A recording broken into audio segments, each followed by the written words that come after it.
EU의 백신 수출 규제 영향으로 일본의 백신 공급 일정이 아직 확정되지 않았습니다. 국민 여러분과 접종을 준비하고 있는 지자체와 의료계에 폐를 끼쳤습니다.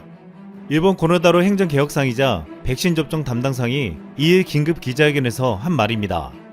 유럽연합이 코로나 백신의 수출을 제한할 경우 일본이 큰 타격을 입을 것이란 것이었습니다. 일본이 현재까지 서방 제약사들로부터 5억 회분이 넘는 백신에 대한 구매 계약을 맺었다고 자랑했습니다. 이는 1억 2,600만 인구를 모두 맞힐 수 있는 분량이었지만 지금 일본의 야심찬 계획은 처참하게 무너지고 있습니다. 이 때문에 일본의 백신을 책임지는 고노다로가 긴급하게 기자회견을 한 것을 두고 새로운 고노다마라는 말까지 나왔습니다. 일본이 이렇게 된 데는 미국 화이자가 당초 합의와 달리 백신 공급 기간을 6월에서 12월로 늦춘 것이 가장 컸습니다. 로이터 통신에 따르면 고노다로 일본 행정개혁 담당상은 2일 기자들과 만나 처음 접종하는 화이자 백신은 유럽과 미국의 제조 공장이 있고 유럽에서 생산되는 백신은 이외의 수출 투명성 메커니즘 대상이 된다.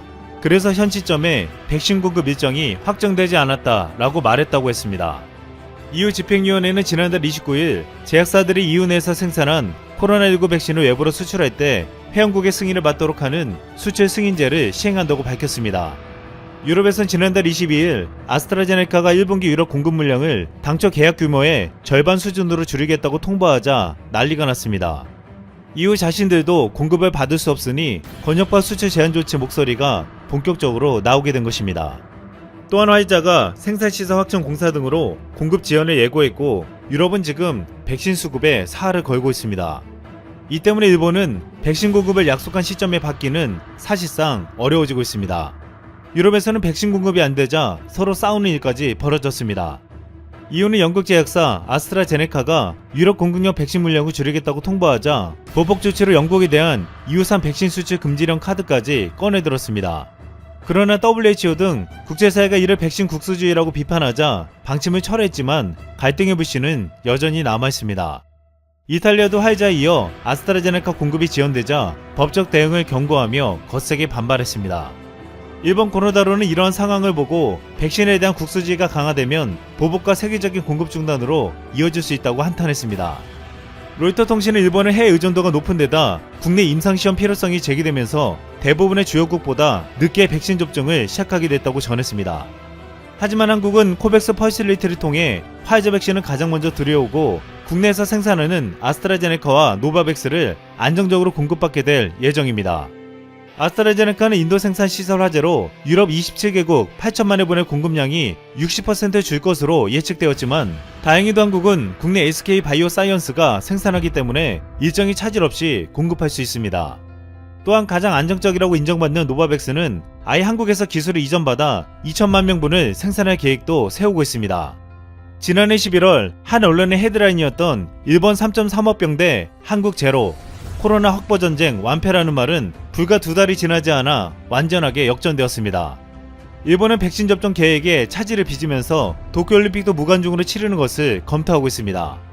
현재 백신 접종이 가장 빠르게 이루어지고 있는 미국과 이스라엘에서는 신규 감염이 대폭 감소하고 있습니다.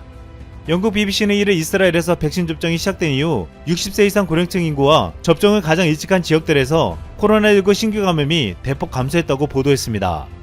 가장 먼저 접종을 받은 인구부터 신규 감염이 줄어들고 있다는 의미로 이스라엘의 국가 봉쇄 조치와 별개로 백신이 효과가 있다는 것을 시사한다고 BBC는 전했습니다.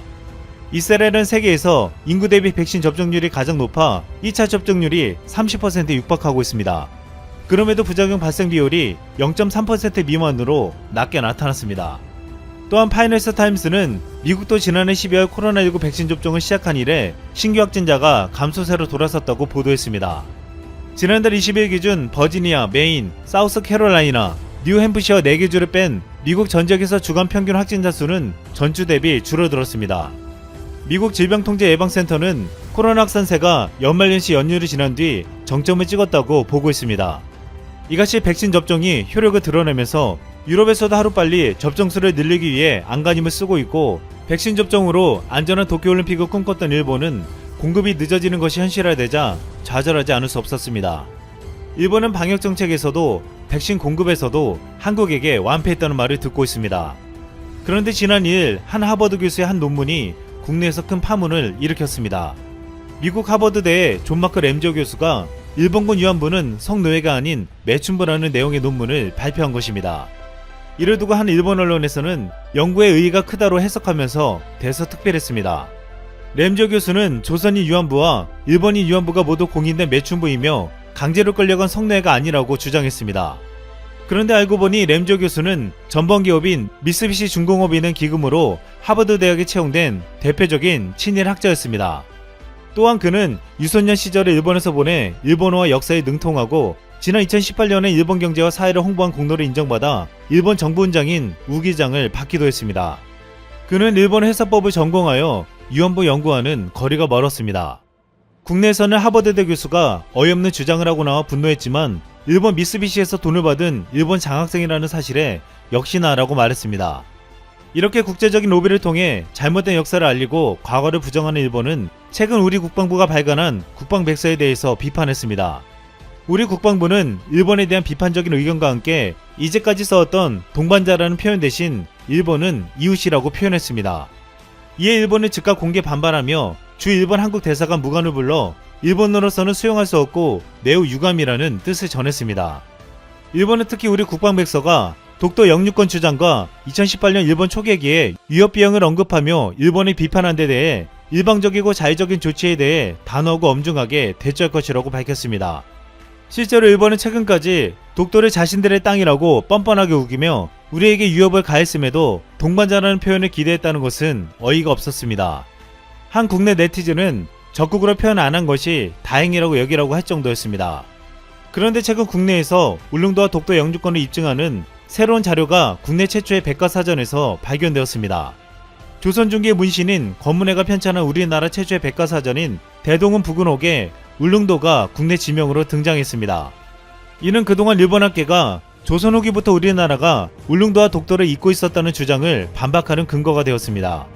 일본 학계는 조선 정부의 공도 정책의 결과 조선 사회는 울릉도와 독도를 망각했으며 17세기 안녕복과 일본의 충돌, 19세기 일본의 한반도 침략으로 인해 비로소 조선인들이 울릉도 독도를 재발견했다고 주장해왔습니다. 하지만 이제 이 같은 주장이 거짓이었다는 것을 국내 최초 백과사전이 입증하게 되었습니다. 며칠 전 일본 포털에서 많이 읽혀진 한국발 기사가 있었습니다. 경북도의회 박용선 의원이 대마도는 한국 땅이라는 주장이 일본에 소개된 것입니다.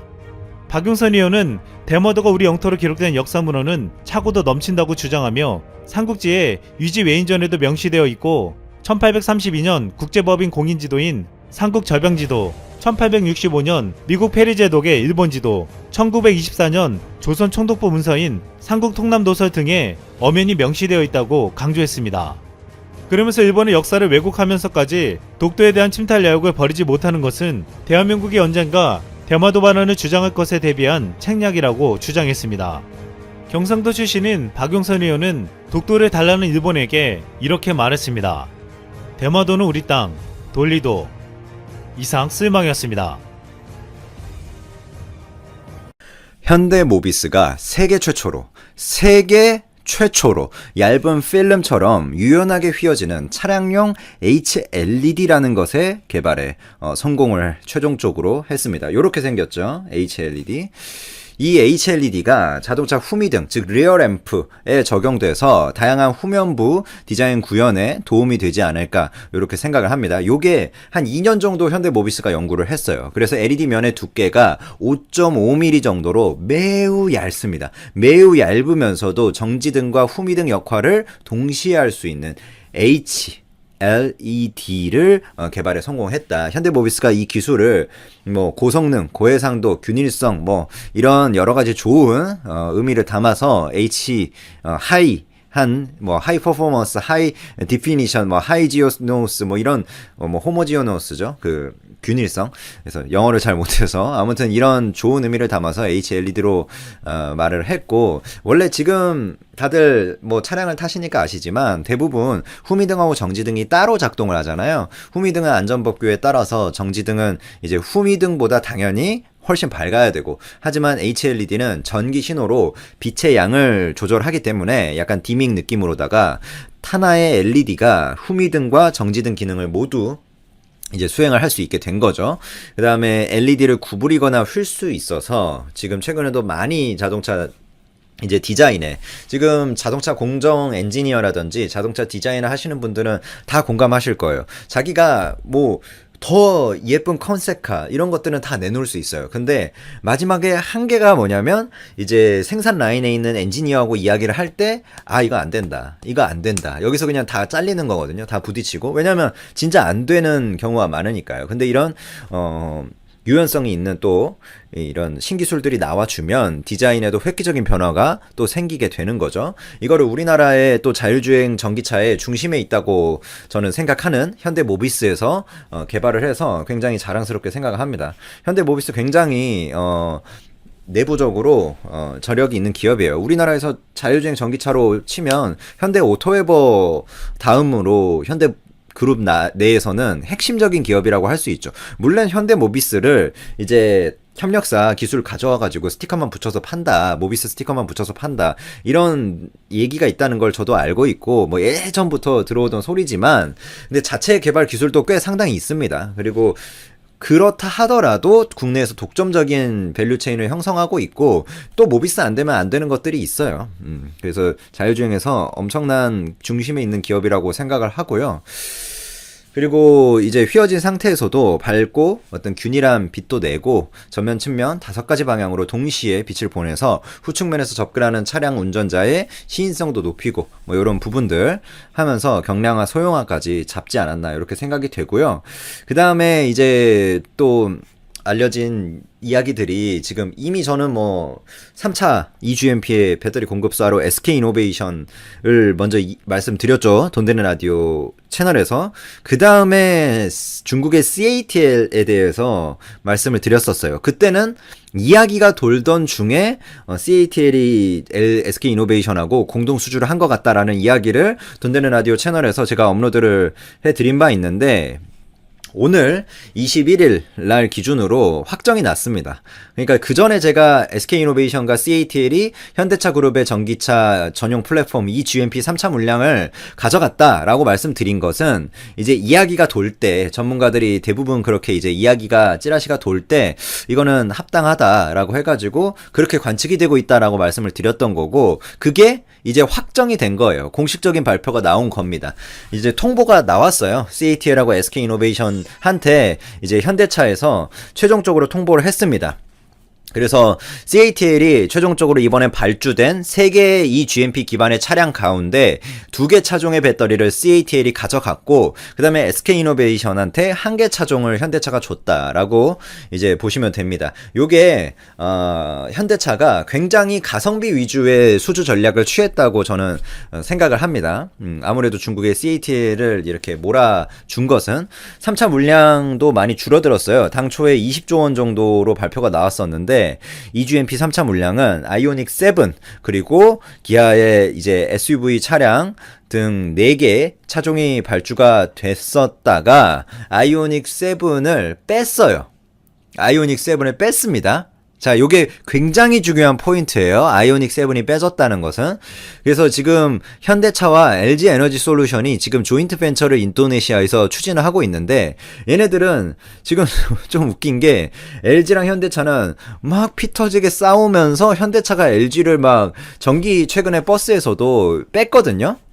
현대차가 전기버스 배터리를 LG 에너지 솔루션 거를 원래 협력사로 쓰고 있다가 전기버스 배터리 협력사를 SK이노베이션으로 바꿨어요.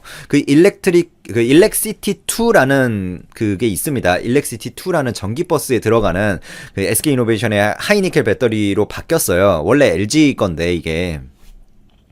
근데 이렇게 마치 LG를 배척하는 것처럼 현대차가 이야기도 하고 수주 물량도 돌리고, 이번에 이 GMP 3차 물량에서도 삼성 SDI도 안 쓰고 뭐 LG도 안 쓰고, 그러면 SK하고 CATL을 썼거든요. 왜 썼냐라는 측면에서 생각해보면 사실 기술력으로 치면 LG가 1타고 삼성이 2타입니다. 누가 봐도 지금 현재의 상용 배터리만 말하는 거예요. 향후에 뭐 전고체가 뭐 어디까지 개발됐고 이런 거 말고 지금 나온 시장에 나와 있는 NCM811만 놓고 본다면 이제 그렇다는 거죠. 그러면 이제 곧 투입될 NCMA라든지 이런 것들, LNF랑 LG 에너지 솔루션이랑 합작하고 있는 것, 이런 것들을 기준으로 놓고 보면 LG가 가장 잘해요. 그 다음에 삼성이고, SK랑 CATL은 좀 후발주자죠. 근데 SK한테 많이 몰아줬어요. 그 다음에 CATL한테 더 줬습니다. 이런 것은 단가를 현대차가 꽤나 고려하고 있다.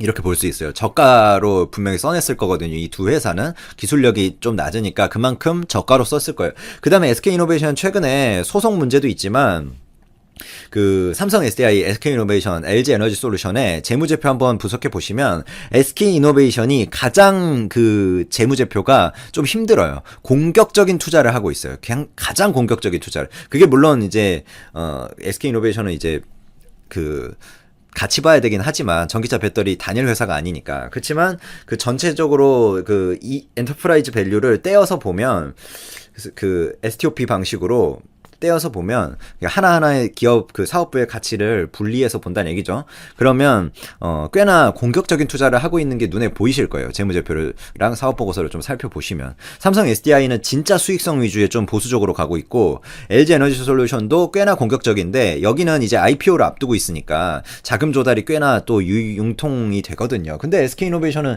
지금 소송도 져가지고 최소 1조예요. 최소 1조. 지금 LG가 이야기하고 있는 건 2조에서 3조고 SK이노베이션은 원래 한 5천억 주겠다 했는데 그러면 합의가 됐을 거거든요. 근데 그때는 소송 판결이 나기도 전이에요. 그러니까 소송 판결이 났으니까 LG는 5천억 가지고 택도 없죠. 소송 판결이 나기 전에도 2조를 말했는데 그러니까 최소 1조거든요. 그것까지 재무제표에 반영해야 돼요.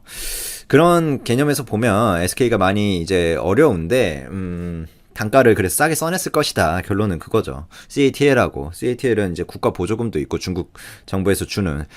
근데 여기서 SUV 3개 차량을 그러니까 수주를 해간 거예요. 그 다음에 CATL이 SUV 2개 차량을 가져갔고 SK이노베이션이 SUV 1개 차량을 가져갔고 이 아이오닉 7 이 부분은 배터리를 현대차랑 SG 에너지 솔루션이 인도네시아에서 추진 중인 조인트 벤처가 있거든요.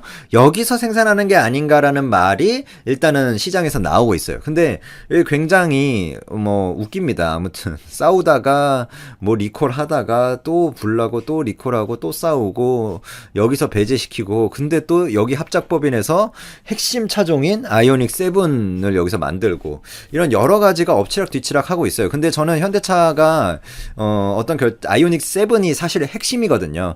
어떤 결정을 할지를 봐야 되겠지만 저는 이게 굉장히 이 LG랑 손을 잡고 간다는 거는 긍정적으로 평가합니다. 왜냐면 LG가 배터리에서만큼은 여러 가지 문제점도 있긴 하지만 배터리에서만큼은 가장 앞선 기술력을 가지고 있고 그 다음에 이번에 NCMA가 이제 출시가 되면 거기서 안정성을 꽤 많이 데이터로서 확보를 했어요. 지금까지는. 그래서 과거하고는 좀 다른 이야기가 좀 전혀 되지 않을까 이렇게 생각이 듭니다. 결국에는 CATL이 현대차 그룹의 전기차 전용 플랫폼인 eGMP 기반으로 한 전용 전기차의 배터리를 납품하는 게 지금 16조 원 규모고 LG 에너지 솔루션과 공동으로 그때 16조를 따냈죠. 그 다음에 이번에 CATL은 두 번째고 그렇습니다. 그래서 결국엔 CATL, LG 에너지 솔루션 이 두 회사가 같이 갔다. 근데 참 중국 전기차한테는 우리나라 거 잘 못 들어가는데 우리나라 차한테는 중국 배터리 잘 들어가죠. 참 안타까운 부분이 있습니다. 물론 이제 그만큼 싸니까라는 부분이 있는데 이게 단기적으로 생각하면 싸니까 좋은 거 아니냐 우리나라 현대차한테 이렇게 생각할 수 있어요. 근데 장기적으로 우리가 산업 경쟁력 측면에서 생각을 하면 일본이 왜 잃어버린 20년이 왔고 일본이 왜 그렇게 하락을 했을까요? 물론 핵심적인 거는 세계 정치 문제였죠. 그 위안화 절상이라든지 부동산 거품이라든지 그런 핵심적인 문제가 있었지만 그래도 만약에 일본이 미국처럼 지속적인 산업 경쟁력 향상을 보여줬으면 조금은 이야기가 달랐을 거예요. 근데 일본은 기초 소재 장인 어떤 그런 그 갇힌 그런 문화에 빠져서 도태됐단 말이죠. 일본의 산업 경쟁력이. 근데 그 핵심 중에 하나가 뭐였냐? 우리나라가 일본의 조선이나 반도체나 다 때려 부셨어요. 일본이 잘하는 것들, TV라든지 뭐 다 전자기기 다 때려 부셨어요. 그 일본이 만약에 반도체 먹었고 TV 먹었고 그거 다 먹었으면 지금하고는 차원이 다른 위상을 가지고 있었을 겁니다. 일본이라는 나라가, 증시가, 일본의 니케이가. 근데 우리나라가 지금 같은 입장이죠. 중국을 상대하면서. 여기서 중국의 배터리를 쓰는 게 단기적으로는 우리나라 현대차한테 이득이니까 싸게 쓰니까 좋지라고 생각할 수도 있지만, 장기적인 관점에서 보면 전기차 배터리 시장이 어마어마하게 큰 시장인데, 여기서 우리나라 그 기업들의 경제력 강화 차원에서 우리나라 차에는 좀 우리나라 거 넣는 것도 괜찮지 않을까 생각이 듭니다. 그리고 우리나라가 제일 잘하잖아요. 이 정도로 마무리하겠습니다. 감사합니다.